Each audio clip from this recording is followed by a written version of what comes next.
So you learned about fasting, you were excited about fasting, you started fasting, and then you're experiencing some weird side effects. It's almost like it's worse now than it was before you fasted. Well, that's normal. In one of my previous videos, I mentioned how it usually gets worse before it gets better if you're new to fasting. So in this video, we're going to talk about a few side effects that you can expect or that have been happening to you, why they happen, and then what to do to minimize them and eliminate. Let's get into it. And before we do, if you're new to my channel, hi, I'm Lex Bucco. After 20 years in health and fitness industry, I have compacted all my knowledge and experience and put in a program that I call the Bucco method, which I use with my clients one-on-one and in a membership. And I share all that information here with you on this channel. So make sure to subscribe. Okay, before we get into the first one, I just want to mention that going hardcore is never a good idea when you're starting a fast. You want to start with something like 12 hours of fasting, then 13, 14, then 16, then 18, then you try a 24-hour fast or a longer one if it feels good. So going hardcore is never a good idea. Also, why some of the changes are happening, toxins are coming out. Your gut bacteria is getting cleansed and replaced, especially on the longer fasts. When your gut bacteria is cleansing and changing, a lot of things are changing in the body. And because the body is getting rid of toxins that have been accumulated over years, these toxins have to find a way to come out. And a lot of them come out if you've never fasted. So if this is your first or second time fasting, you're wondering why does it feel so bad or why are these things happening? The more you fast, the less cleansing there is. Once again, if you think of deep cleaning your home, which you've never done in the last 10 years, it's going to take a lot of work to clean it up front, to clean it at first. And while you're cleaning, there's a lot of dust, there's a lot of garbage, there's a lot of things that you are getting out of the house that have accumulated over time. But once you do it and you maintain it, and now you do it every few months, there's way less stuff to clean. And this is, again, exactly how the body works. All right, so what are some of the side effects? The first one I want to mention is irritability. This is very normal, especially if you're used to the standard American diet, SAD. I kind of have to say it's like a very appropriate abbreviation to say SAD. But this is like a drug addict getting away from their drug of choice, which in this case is sugar or carbs. So it's making you hangry because the body is wanting it. It's wanting to get some more of the fix because we're used to getting dopamine so that we can feel good. So how to battle that? I highly recommend a meditation. Whether you do it for 1 minute to start with or 5 minutes to start with, it's a very good time to calm your body down and to start being aware of your thoughts. And then as you fast, if you add more healthy fats, a little bit of protein, and then lower yourself on carbs, you will have less and less of that effect. I encourage you to try a 7-day mental diet. It is something that I offer for free. It is something that I start every one of my clients with. You can find it on my website. You can Google the little notebook. You basically want to go on a mental fast, so to speak, because you start observing and cleansing every one of your thoughts. And so when you're irritated, when you're feeling irritable, you can start processing those thoughts and be like, whoa, what was that about? Same with emotions. You just start being more aware of what you're thinking and feeling, and therefore how you're acting. You can set notifications on your phone to remind you to take deep breaths throughout the day. You don't want to take more than 6 to 8 deep breaths, but basically you want to inhale through your nose and exhale through your mouth nice and long. If you're somewhere and it's not really appropriate to breathe out, you feel like everybody's going to be staring at you, feel free to breathe in through your nose and breathe out through your nose. But taking those deep breaths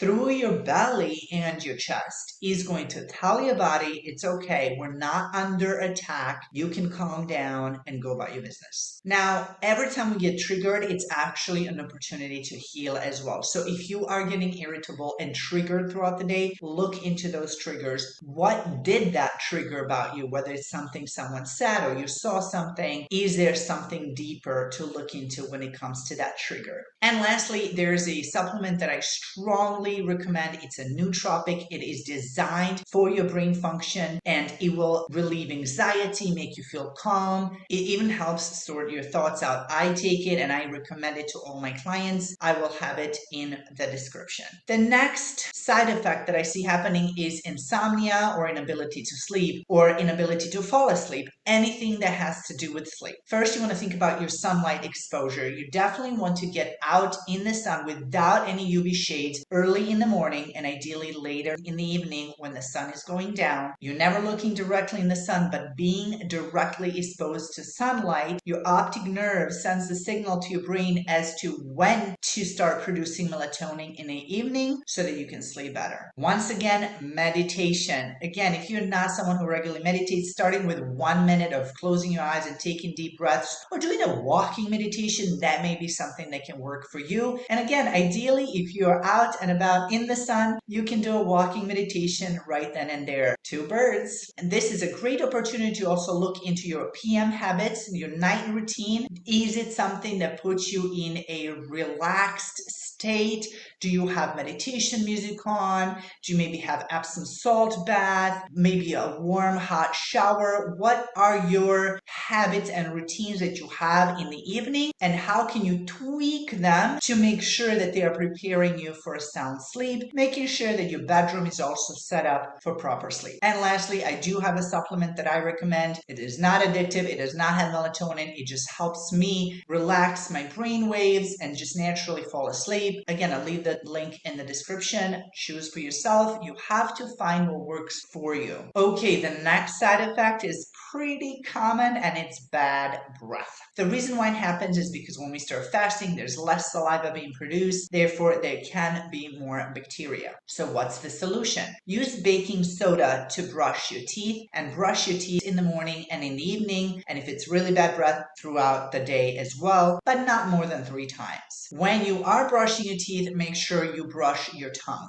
You can use salt water to gargle. Basically, you put a pinch of salt in the water, let it dissolve, get in your mouth, gargle a few times, spit it out, and that will cleanse all the bacteria out as well and pull out more saliva. Now, I know you're probably thinking, well, I could chew gum or take breath fresheners. I really highly suggest not doing that. For one, they have artificial sweeteners, and that can actually kick you into wanting to eat more. And again, if you're fasting, you really don't want anything triggering your taste buds, or anything with calories for that matter. So no artificial sweeteners or no calories. But nothing stops you from taking fresh mint leaves and adding them to your water. By the way, if you need more help with fast, how to do it right, which one should you do, check out my membership or book a one-on-one call with me where I can guide you step by step on how to do this properly for yourself. All the links are in the description. The next common side effect I notice with people is headaches. And that can happen for a variety of reasons. One can be dehydration. Another can be, again, the body is sending you signals of irritability because it wants you to eat at first. It could be because of the toxins that are leaving the body. So there are many reasons for headaches. Quite often, it's dehydration. Interestingly enough, to solve that, going to sauna or sweating once a day is actually very beneficial for the body and for reduction of headaches. Sleeping is helpful, so make sure you're getting adequate sleep. You know I'm going to mention meditation because it does help so that you're not just focused on your headache, and you can actually check in with your thoughts and make sure they're not stressful. Make sure to drink more water with Celtic salt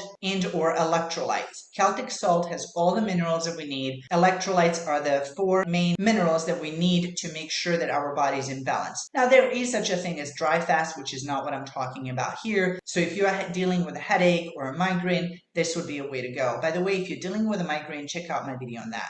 Another thing that's actually helpful for people is activated charcoal. You can take that as a pill, as a supplement, and that can actually help stop your headaches because it helps flush the toxins out. The next side effect that I see in people is getting more aches and pains. In other words, aches and pains that they were already there are getting worse. So here's what happens when we have scar tissue or any aches and pains, any internal injuries. That's where most toxins get stuck. And sometimes this is why we do have aches and pains in the first place. So fasting is going to help heal that. But if you feel like your aches and pains are getting worse, one, it could be from toxins leaving the body or dehydration. And here's how to solve that. keep fasting. You may need to switch it to be a gentler fast. Utilize sauna. With that said, you can also try hot and cold bath or hot and cold shower. So whether you have access to sauna or not, you can do this as well in your shower. Turn the water to as hot as you can handle it and then turn it to as cold as you can handle it. And you can switch that a few times. You can use Fascia Blaster. If you've never heard of it, I'll leave the link in the description. This is a tool or a set of tools, you can pick one, that actually works with your fascia. And again, quite often we have aches and pains because fascia around it gotten too tight. That can help alleviate the toxins from fascia, release fascia, and take care of your aches and pains. And lastly, gentle stretching. We sit nowadays more than humans ever have, so stretching is more important than ever. If you are having a hard time making yourself do it because it's boring, get a YouTube video, get one of my videos, put it in front of you and do it while you are stretching. It will really help take care of aches and pains. The next side effect that I've noticed in people is getting cold. This is related to thyroid function. You've got to be careful with this one depending on your history with thyroid, hypothyroidism, or any other issue you have with your thyroid. I suggest going into a gentler fast. And again, as a woman, never fasting before your period. The week before your period is when your progesterone comes up. It needs carbs. It doesn't need fasting. And again, if you're still having issues with thyroid, please check with your healthcare provider, ideally a functional medicine practitioner who understands fasting and your particular thyroid problem. 3 more to go. The next one is skin rash. It happens because, again, toxins are leaving the body and they have to find a way to get out. What helps with skin rashes is taking Epsom salt bath. There's Epsom salt gel that you can simply rub on your skin before bed. Another way you can help your skin rash is putting natural coconut oil on your skin right as you're getting out of the shower and then just pat dry. When you're using soaps, shampoos, conditioners, make sure you're using the ones where they have no fragrance. You may have to search for it a little bit more, but it will save your skin and your hormones as well. Use as many natural ones as you can. And when it comes to the sponge, find a loofah or a real sea sponge. You may pay extra for it, but it is way different than rubbing your skin with a plastic sponge that they sell in stores. Please check into your laundry detergent because that is one of the most toxic things that people have in their household. All you need is baking soda and white vinegar, and you can use a little bit of that natural soap if you wish to, and that's your laundry detergent. All of these things will take care of your skin rashes. The next one is diarrhea or constipation. It can go one way or the other. Again, body's getting rid of toxins. What you can do to help it is introduce more fermented foods in your nutrition when you are not fasting, such as kefir or sauerkraut or kimchi. You can also eat more probiotics and prebiotics. You can take that as a supplement. I'll leave in the description the one that I use. Add more chia seeds. Now, another thing that happens when people fast is they don't get enough fiber. Chia seeds are a fantastic way to introduce more fiber. So take a bit of water, add chia seeds to them, wait a minute or two and drink up. Or have chia pudding as one of your meals when you're not fasting. And you can give yourself a stomach massage to make sure that all the toxins and all the things we don't need in our body are leaving our body. And you always want to go in clockwise direction. And just a quick note on magnesium. If you started taking electrolytes or supplements, or maybe you're adding more magnesium orally to your nutrition in a form of a pill, if you take too much magnesium, it can lead to diarrhea. So just take a note of that. That doesn't happen with Epsom salt, by the way, but just make sure that that may not be the reason for your issues in the bathroom. And last but not least is fatigue. This happens in the body because our mitochondria is not working well. So how to fix that? Well, you want to keep fasting, and if it's too much, just go to gentler fast. Again, you're not doing this to impress anybody. You're doing this to better your body. You can add chia seeds or bone broth throughout the fasting period. And even though it's not technically a fast because you're taking some calories, this is again beneficial for the body if you're fighting fatigue. Increase your healthy oils and eliminate all seed oils. Healthy oils such as avocado oil, olive oil, coconut oil, ghee, grass-fed butter, fantastic sources of fats. Seed oils, no bueno. When you're not fasting, you want to make sure you're eliminating processed foods and you're keeping your blood sugar low. This will also help your cells work better. And personally, my least favorite is cold showers or cold plunges. But what happens is we build more brown fat when we do that, and brown fat cells are full of mitochondria. Of course, there's a few supplements that you can take to help your mitochondria on your cellular level, and I'll leave those below. And one more thing you can do to increase your mitochondrial density is once or twice a week, you do the following workout. You do something for 30 seconds, and then you rest for 4 minutes, and you repeat that 5 times. This is a form of interval training that actually increases mitochondria. So once again, 30 seconds, hardcore, do something all out, rest for 4 minutes. 30 seconds again, rest before, total of 5 times. You don't need to do this more than once a week or once every 2 weeks. And one more thing that I did mention earlier is throwing your body into hormesis, which is a state of healthy stress, which is when we are going too cold for a short period of time, too hot for a short period of time. This reduces inflammation, supports the elimination of toxins, repairs DNA, combats oxidative stress, repairs cellular damage, and even reduces the risk of cancer. So again, cold exposure, cold dip, cold shower for a short period of time, as well as hot, like sauna or hot shower for a short period of time. Now, if you have underlying medical conditions, they can become more evident through fast because there are things shifting in your body. Again, you have to give it time to adapt, to change, and please always make sure that you check in with your healthcare provider, but someone who knows about fasting and your particular problem. And this is why I typically recommend going to a functional medicine practitioner because their background is in medicine, but they're into holistic